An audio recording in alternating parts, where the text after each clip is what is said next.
Hello there. I'm Jonah Ryan.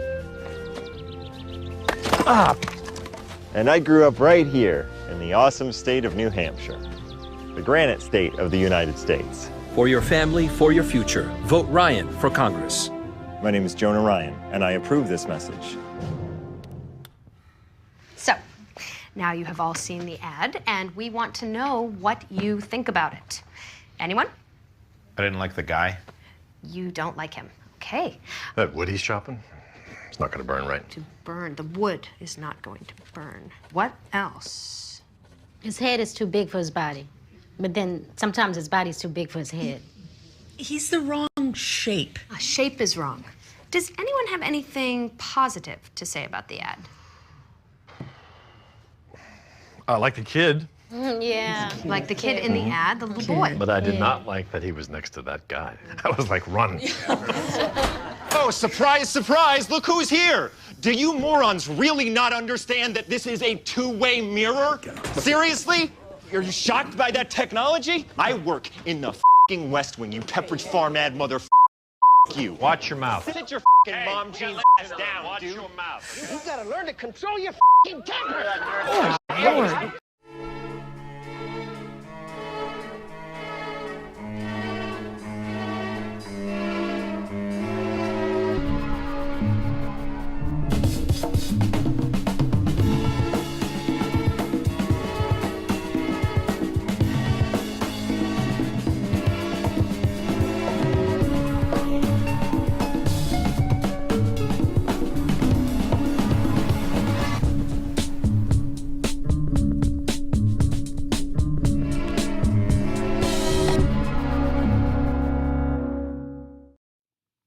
So I really don't look well. I'm looking at myself in the camera and I look sick.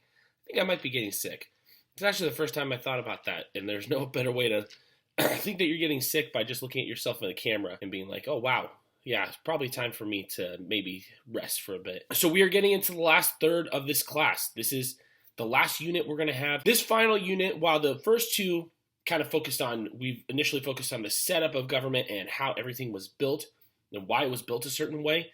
And then we have how our government actually functions, our three branches of government, what they do, how they share responsibility with one another. This last section, I really consider how the government interacts with its people. We're first going to be talking about voting and political parties. So this is how the government really brings in people and includes people in the voting process and what that entails. We're then going to talk about civil rights and how the government protects and enhances civil rights of individual citizens. We're then going to talk about economics and how economics is functioning in a government system, not like a full economic breakdown, but basically how government interacts with its economic prowess and what it can control and what it can't control, especially in a free market. The last part is going to be about foreign policy and how the government interacts its foreign policy and enacts its foreign policy with other governments and other people, and how it also affects us.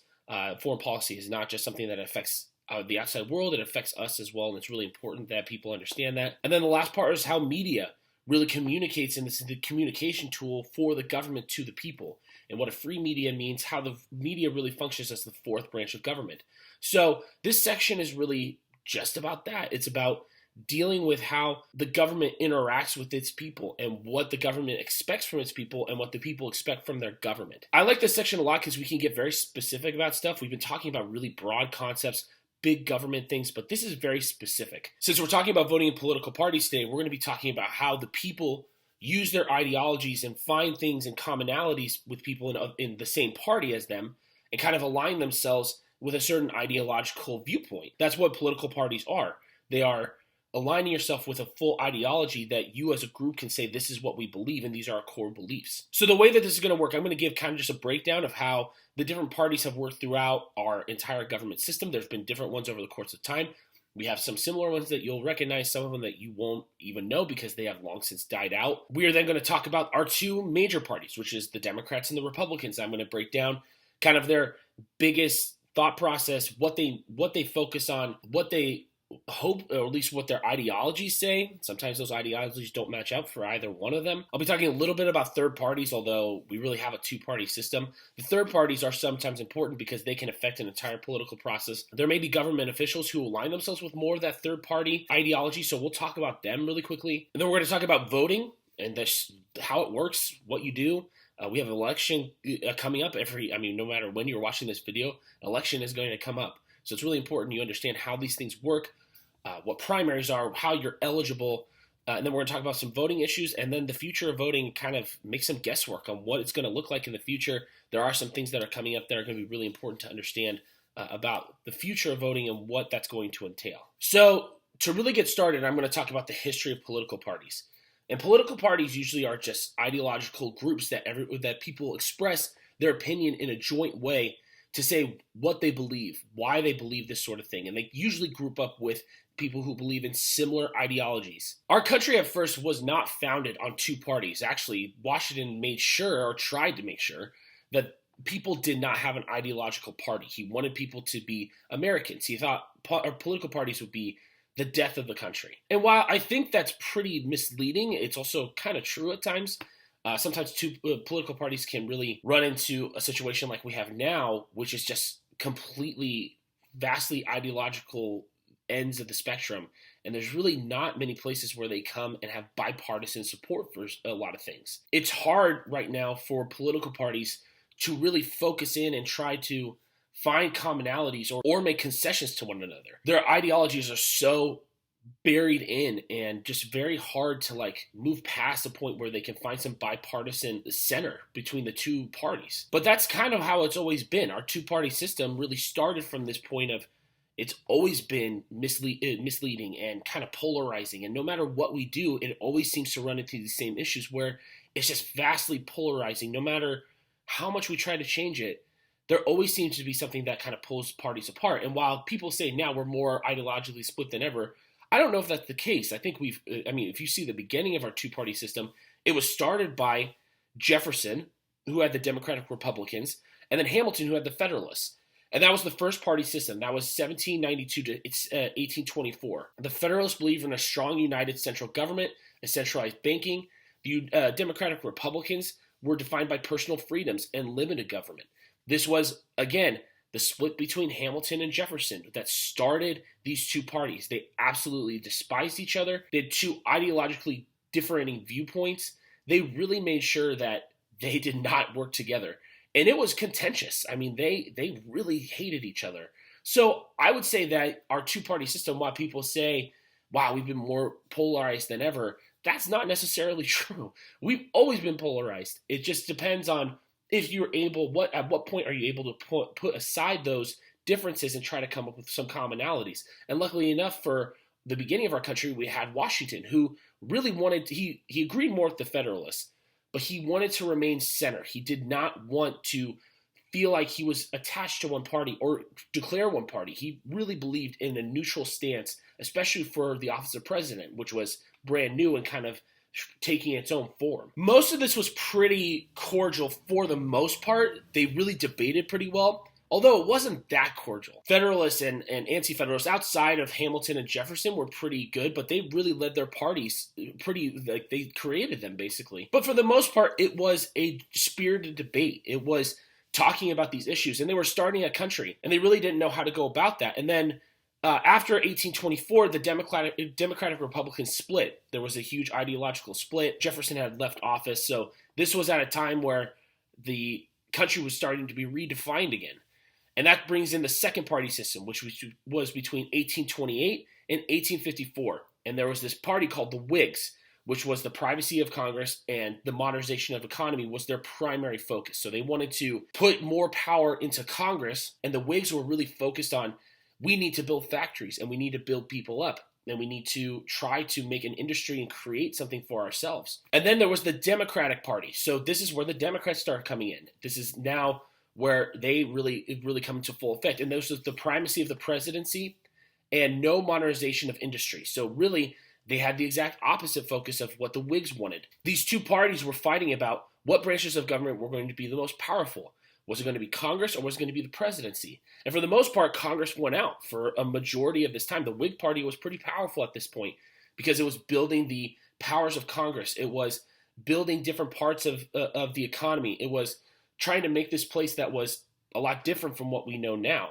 But the Democrats also had a very big mindset to create a very strong presidency. So they're kind of almost like the Federalists almost in some way. And then the Whigs there was no Republicans. It was about building government at this point. There was no real Republican Party. It really didn't have that much power at this point, because what people cared more about was about building the government and building it up from and giving it more power and defining what the government was going to do. The Whig Party unfortunately collapsed, though, because it was bad political leadership. They just did not know how to run the party well, and by the time in 1854, it had fallen apart, and it was in complete shambles. This brings in the third party system, which was from 1854 to 1890. This was defined, of course, by probably the Civil War, which was between the Republicans and the Democrats. Republicans became much more powerful because they brought in this anti-slavery message, and they wanted to modernize the economy. So they kind of took parts of the Whig Party, but also had a much more strong stance on anti-slavery. So it really resonated with people in the North.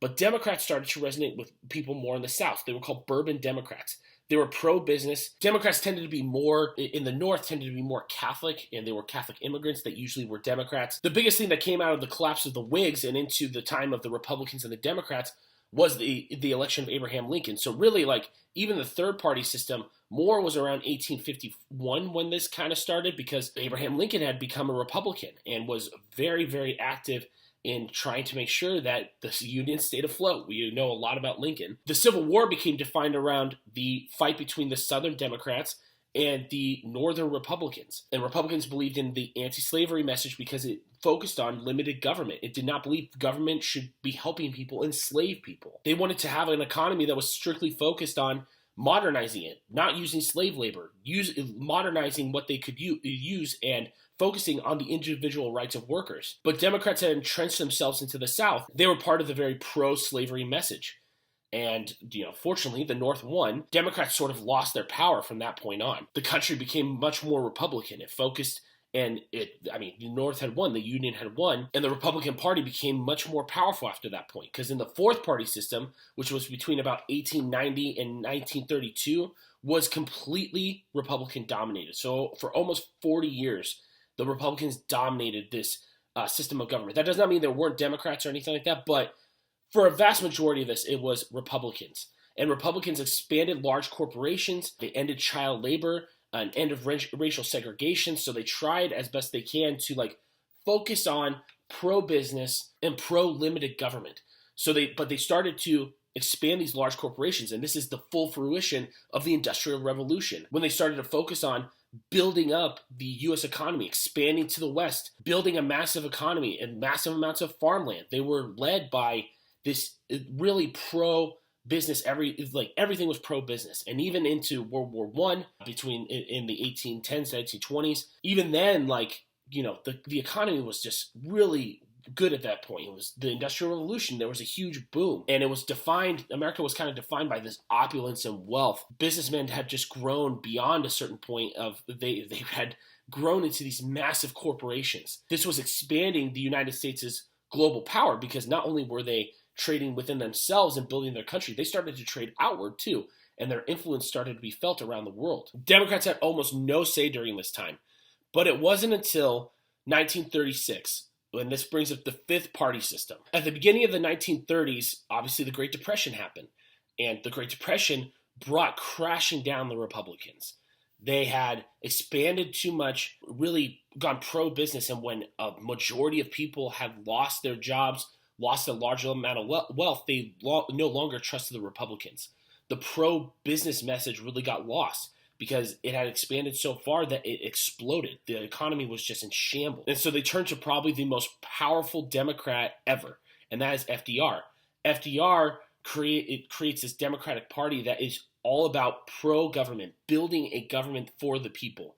He creates the New Deal, and it's called the New Deal Coalition in 1936, and this is when people start to see just a massive amount of expansion of the federal government. The federal government powered the presidency, the different offices of the presidency, and they begin to see the expansion, kind of a lessening of congressional power and a focus on building up the executive again. Because with Republicans, they had kind of really focused on bringing down certain parts of the presidency, but FDR just made this office like what it is today. Why we give the president so much power? FDR is the reason why. And really, people blame the Republicans for everything. They blame them for the crash, And the Democrats promote this liberal group that includes white Southerners, labor unions, progressive intellectuals, farm groups. It has a very diverse group of amount of people, different ethnic cultures.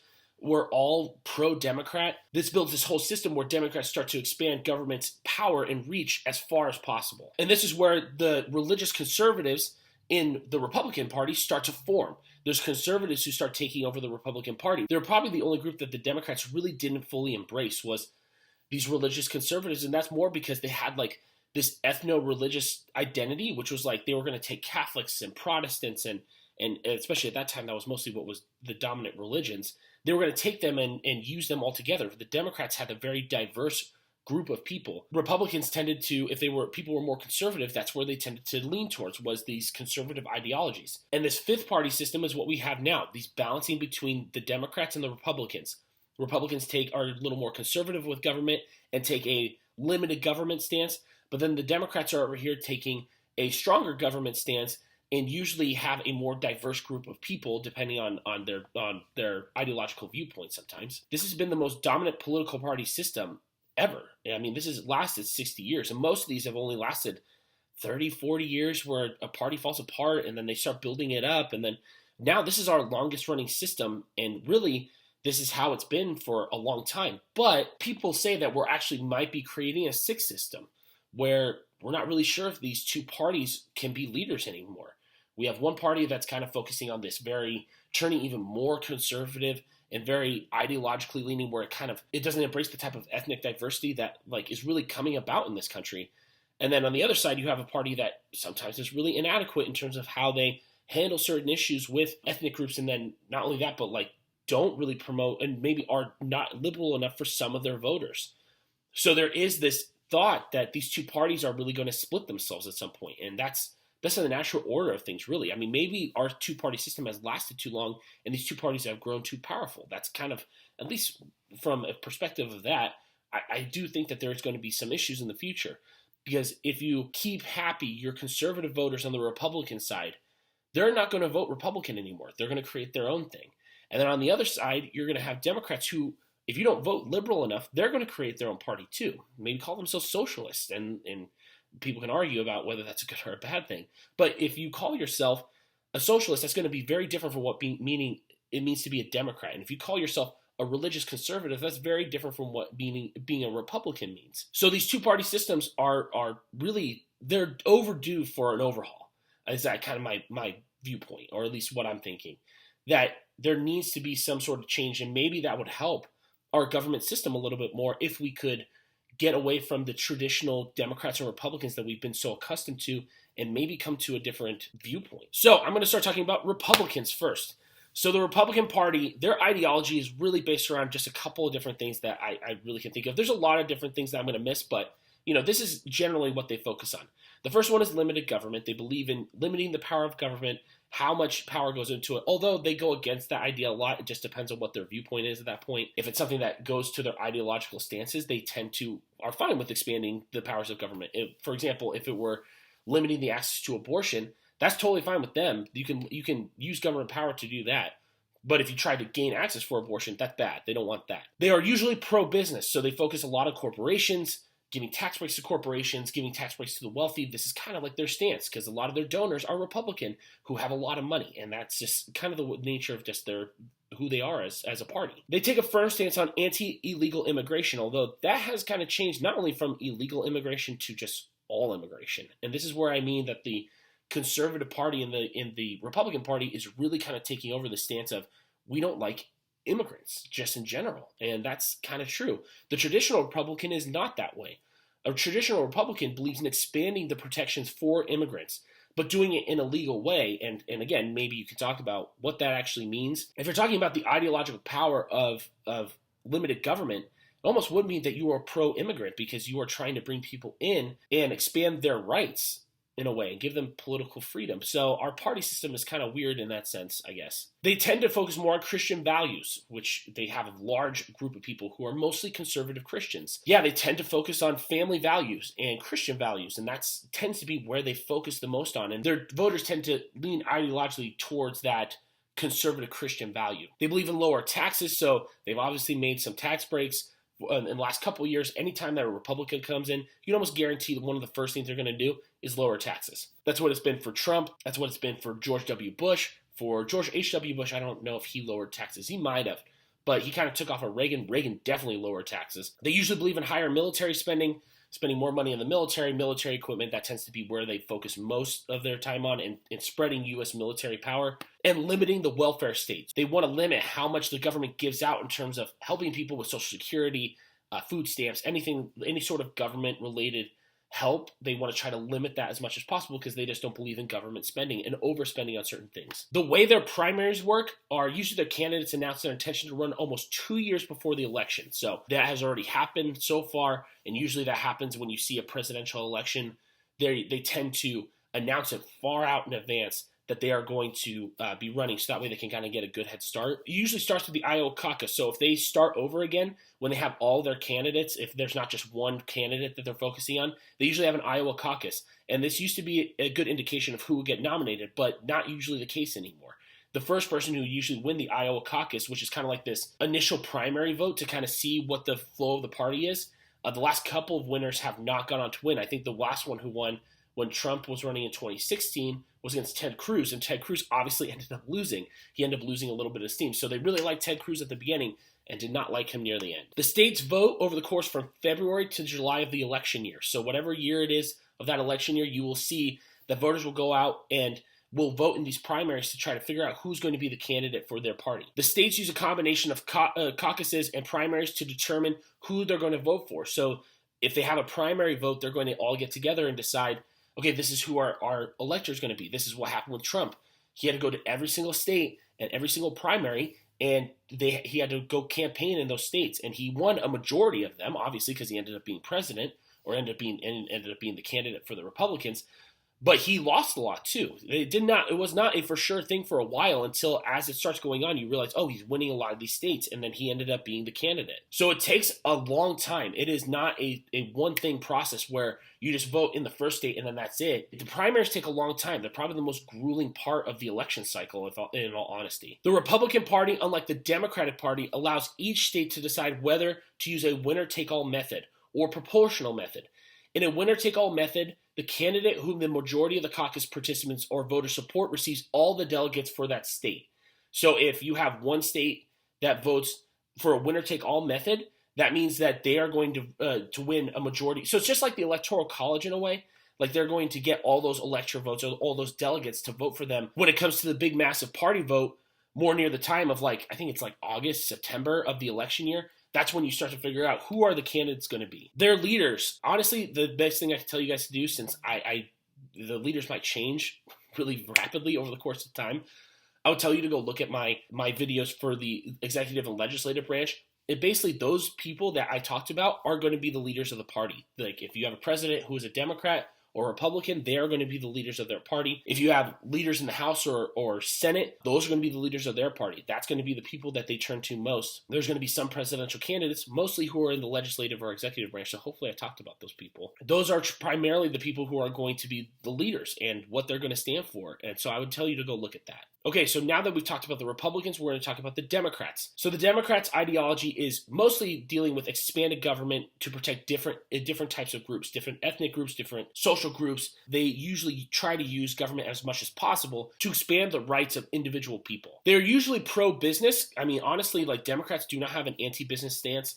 Democrats tend to focus on more of protecting the consumers more than anything else. They want to protect how consumers buy products. They want to make sure that when consumers buy something, that they're getting something that is well made. That's usually what they want to protect, but that usually does cost more. So that's why some businesses view this as anti-business, but it just depends on your viewpoint of what pro-business and anti-business kind of means. They want to expand the right of immigrants too. They want to make sure that when the government does bring somebody in, they want to expand the rights of who is able to get in, how they're able to get a visa or a green card or whatever it is, or get just full citizenship. Undocumented immigrants are usually kind of the people that they turn to most. They can't vote, but it's a big part of what their ideological beliefs are. So usually we'll hear, especially now that the Republican Party has taken such a vastly anti-immigration stance, you'll see Democrats take almost the exact opposite, where they want to expand a lot of that.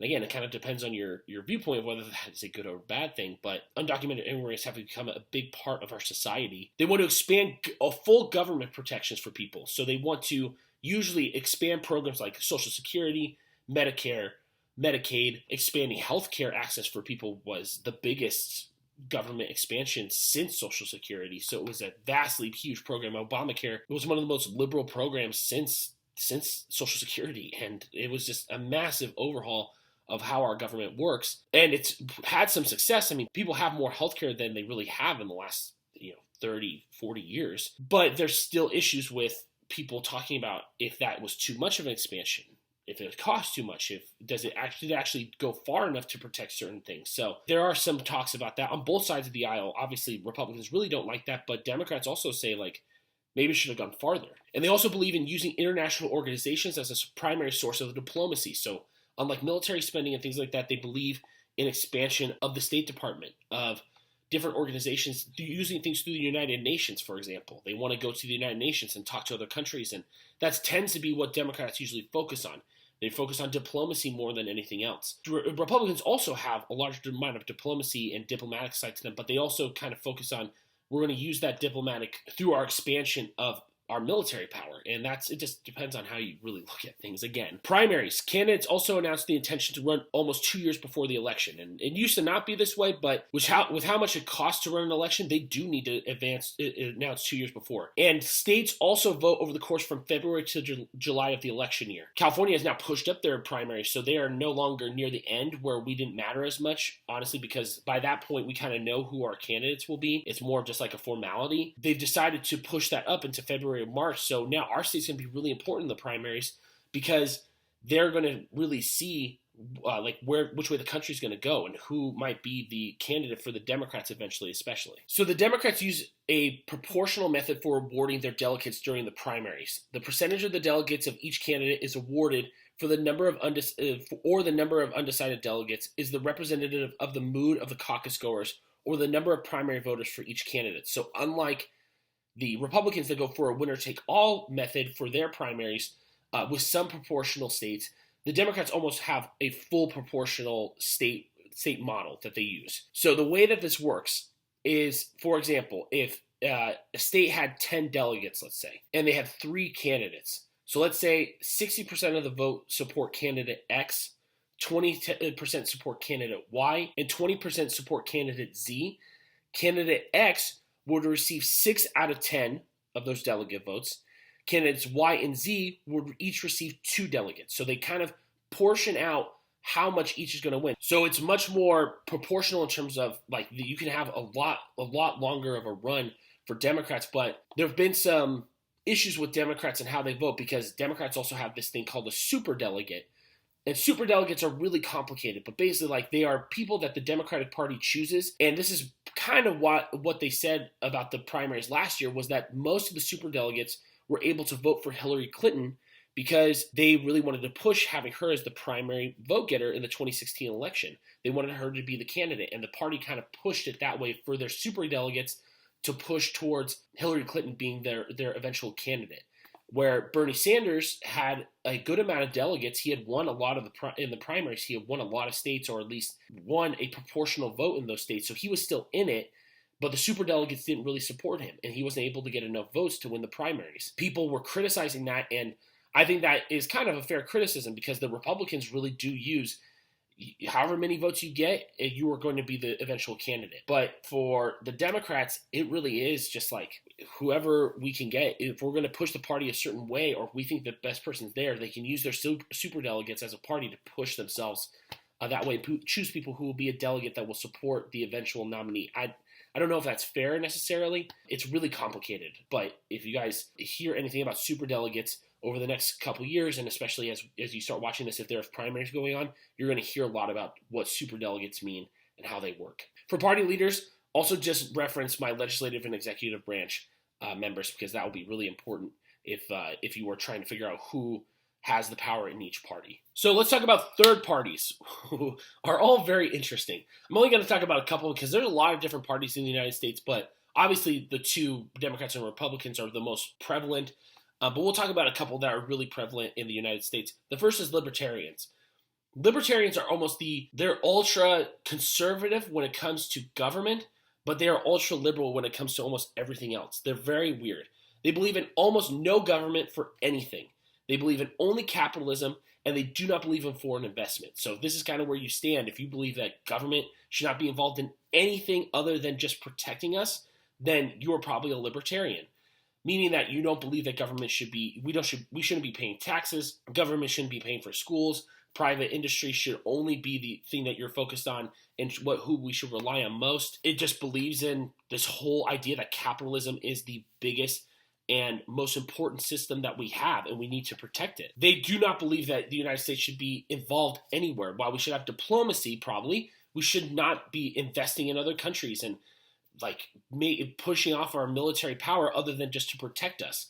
We do not need to get involved in anything. And that's basically what the libertarians say. We just should be out of it. Big person like this is Rand Paul. You will see him, his father, Ron Paul, and him are super libertarians. You will see them all the time vote for things that really seem absurd, but they make sense ideologically. And a lot of them also believe that, we should legalize marijuana. We should legalize almost all drugs. Like, the government should be regulating drugs, basically. There's some people who believe that, we should be limited in what people can do and how they do it. Like that, besides murdering people or assaulting them or anything like that, that basically the government shouldn't make things illegal. So libertarians are funny. They have this ultra view where they're kind of liberal on certain things where they believe they can use marijuana. If someone wants to use it, great. It's not the government's business what they do. And then there's also the side where it's just very conservative and just, so it just depends. Some people who are libertarians tend to vote more Republican, but there's a lot of libertarians who refuse to vote for Republicans as they believe too much in government and the government process. The Green Party, they are also very weird and have kind of also change what their whole government is about, but they believe in decentralization of government, meaning that the government power should belong to the people. They are nonviolent and believe in environmental protection. The Green Party is odd. One of the presidential candidates, Jill Stein, who probably will run for president again in 2020, has been linked to Russia. She was a part of this whole Trump, Russia interfering with our election sort of stuff, and she was at a dinner with Putin. Just a very weird candidate overall, but believes in essentially no violence whatsoever, no war, nothing, even to protect ourselves probably. They really believe in environmental protection, have kind of taken that stance over the last couple of years and protecting our planet, but they almost are very militant about it, I would say. Funny enough that they're not violent, but they're very militant about this part of it. I would say that that's kind of their biggest focus. The Green Party is weird. I would tell you, just be aware of what they're doing and look up their policies a little bit more. Those are basically the biggest policies that they have. Nonviolence, environmental policy, environmental protection, and decentralization. The last one I'm going to talk about, when you are voting, be careful of a party named the American Independence Party. This party is not, when you are registering to vote, is not the Independent Party. And this is how they get people. The American Independence Party is actually a racist, white supremacist organization. So be careful about them. If you see that on a voting ballot, I usually don't try to say who to vote for or anything like that, but just be careful of that because they are racist, white supremacist stand. So if you want to register as independent, that is different than registering as an American Independence Party. So next is voting and how voting works. So I'm going to talk about the eligibility in California specifically. Each state is kind of different, but I'll talk about that first. In order to vote, you obviously have to be an American citizen. So you have to be born in the United States, have some sort of citizenship. You can, even if you're not in the United States and weren't born or you're a naturalized citizen, you can also do that. You must meet the state eligibility criteria. So in California, our criteria is you are not currently in a state or federal prison or on parole for the conviction of a felony. If you are in prison, you are not allowed to vote. You're not prohibited from voting by the court because of a mental incompetency. So if you're voted mentally incompetent by a court, you are not allowed to vote in California. You must be 18 years old on voting day. And you must be a resident of California. And that's basically about it. If you meet all those criteria, you are allowed to vote. So if you want to register to vote, there's a couple ways you can do that. The first one I would say is just online. It's really easy to access. Just go to California Secretary of State website. There's a whole portal there where it tells you how to register to vote. The Secretary of State of California is the one who handles all the voter registration and how that works. I would tell you guys to really get out there and vote. If you have not registered to vote, there are primaries coming up every 2 years. There's always an election, even if it's not for president. There's one for your local representatives. The midterms are really important. It's really good to make sure that when you move, if you go anywhere, register to vote if you want to vote, which I would highly suggest doing that. So many people think that you have to register to vote and you have to be available on voting day, and I think this is why a lot of people don't do it sometimes. If you're going to register, you can also mark a box that tells you want to mail by ballot, and this is actually how I vote. I like this a lot more because I can be at home and not go and sit in a line on election day. I can vote like a couple weeks in advance, although I don't get the sticker, which I did.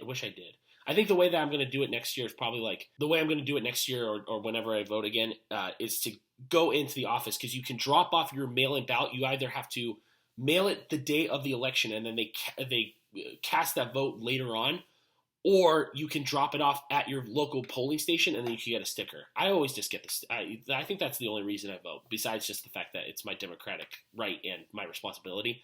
I also do it for the sticker. So if you're out of town on election day, this is probably the easiest way to do it. I would just tell you, it's just so easy. They give you a whole registration packet. They tell you all the candidates, the issues. It's really good. It gives me more time to kind of think about who I'm going to vote for, because some people don't think about it until they're actually there voting.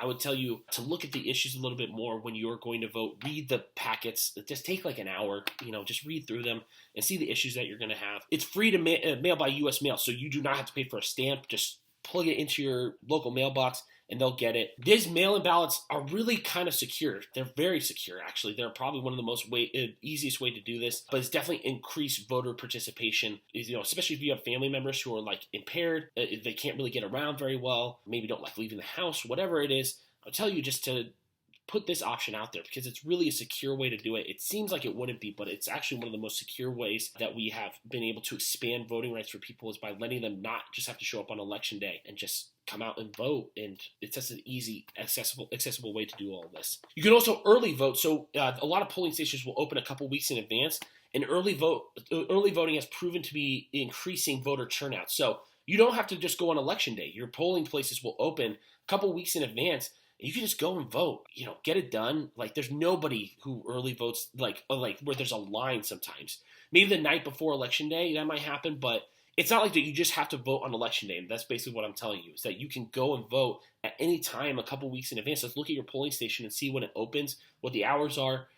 It's usually anywhere from like 2 weeks to a month, I think, in California. But in some states, it's just different. But this has really increased voting turnout, where you do not have to just sit in line and like miss work or anything like that.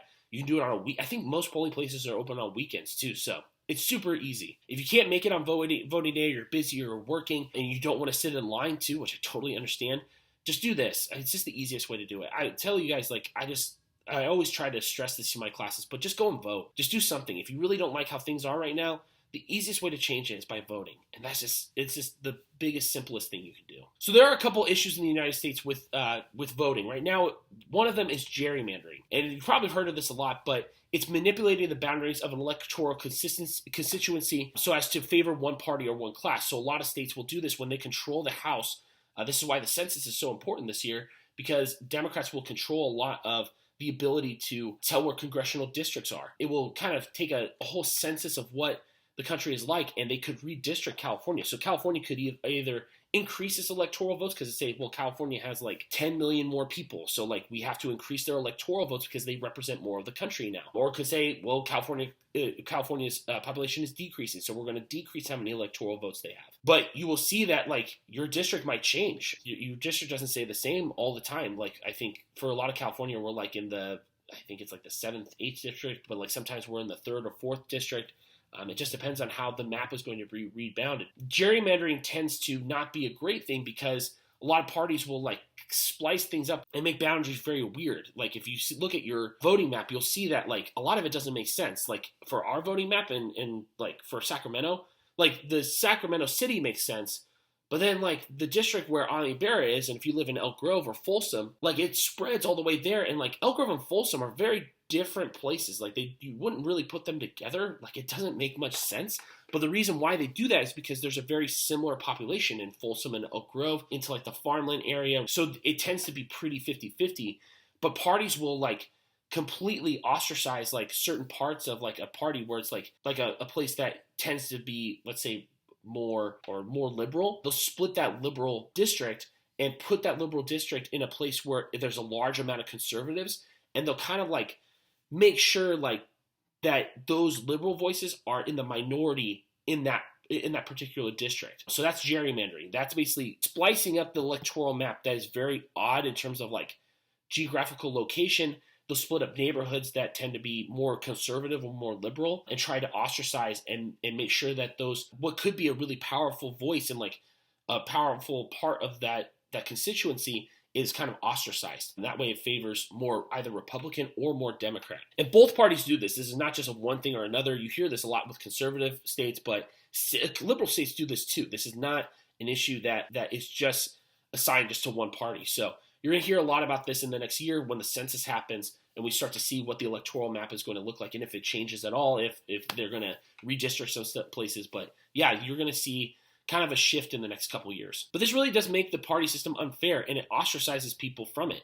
If you're in a district where you're pretty liberal and like next door is you're a liberal representative, but you have a large population of people who are also liberal and you're in a conservative district, and that's just because of the gerrymandered maps, it's kind of unfair. Your voice isn't really being heard. Same thing if you're in a conservative and you're in a very liberal area, but you're kind of ostracized because you're just in this liberal part and you're connected to each other. You just are ostracized in that area. It's really kind of unfair. The next one is misinformation. So we've heard a lot about Russia hacking our elections, doing this stuff. There's been some evidence over the last couple of years that maybe they tried to like influence some of the voting boxes, stuff like that. But I mean, they haven't released anything that is really that right as of right now. It seems like that concrete, or whether it actually changed. They keep saying that the voting systems tallies weren't changed to favor one candidate or another. In fact, the best way that I think that we can describe the misinformation campaign is really just through social media. The spreading of lies on social media was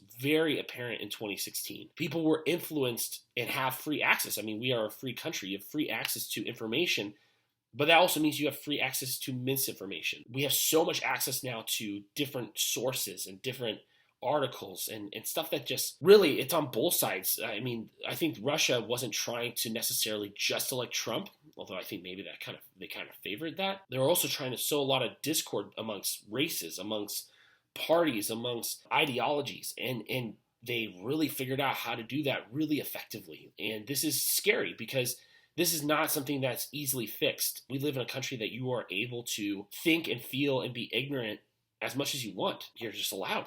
I mean, you can't really control that for some people. How do you fix that? How do you fix misinformation? You can't control access to misinformation, I guess, but you kind of can. But then does that go against freedom of speech? Like, it's a very odd time to kind of handle that stuff. We're going to see how our elections are handled over the next couple of years because there are a lot of people who are going to be influenced by stuff, and just misinformation is going to be all over the place. Our information doesn't come from a centralized source like it once used to, where you go to the news and like you would find like Walter Cronkite, who would be on the news talking about what was happening during that day. It doesn't work like that anymore. We get a lot of our information from online sources that can be from anywhere. So I tell you, if you are looking up a story and you're trying to figure out whether it's credible or not, the most credible sources are those that are known. Don't just believe something just because you see it on a social media site. If you see it somewhere else, just be careful about that stuff. Misinformation is going to be a very key part of our lives going into the next couple of decades, and I just don't know how we're going to handle it yet.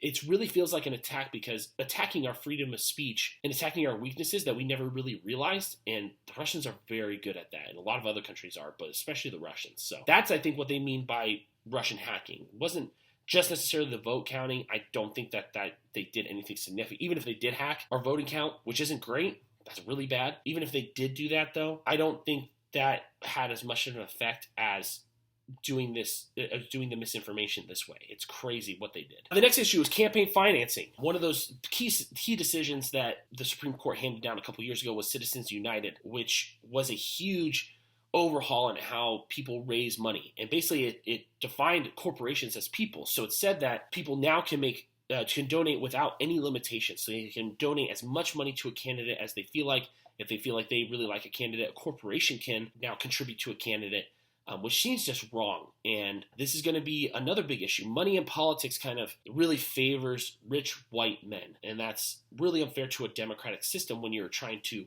bring more people in.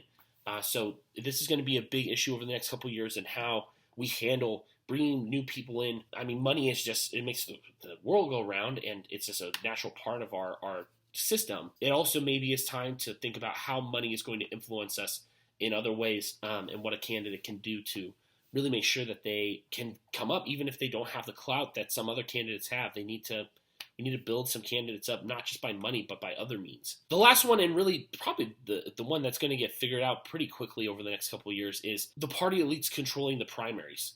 Right now, it seems like a lot of Republicans are very in the Trump mindset and going towards a very conservative way, but there's a large party of people who are also very unsure and very moderate, and very unsure of the direction of the party. Are parties ruled by the elite, or is it by the people? And those are the questions that these parties, the Republicans and Democrats, are going to need to ask, because in the next couple of years, it's really going to be apparent where they're going to come. And I think you're going to see a big split between parties in the next couple of years. I don't know when that's going to come, but it's have this feeling that somebody from both sides, it just depends on who handles it longest, but both parties might split in the next couple of years, and they're really going to change their viewpoints as time goes on, and they really have already. They're more extreme than they have been, but also very... Last thing that we're going to talk about is the future of voting. One of those things is people have been talking more about e-voting and voting online. If you expand the voting online, not just by mail, but by email or by online voting, this might really bring up the participation. The question is that going to be hacked? The old school way of doing things, where you have like a ballot and you mail it in, seem like to be the most effective ways to protect against hacking. I mean, you just can't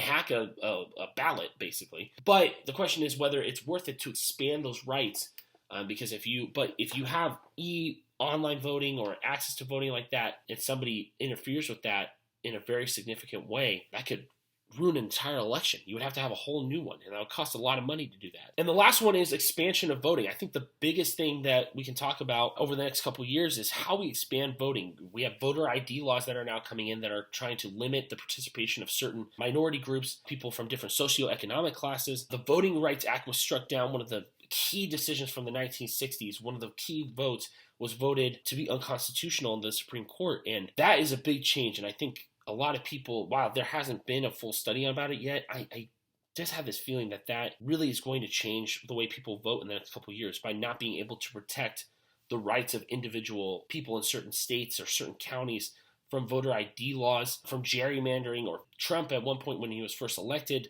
tried to have this whole thing about talking about the Electoral College or talking about the popular vote, and how there was illegal voting in California, which there was not, and that was never the case. But that voting commission fell apart because there was absolutely no evidence that there has been any voter fraud. And that's another thing that I do want to say.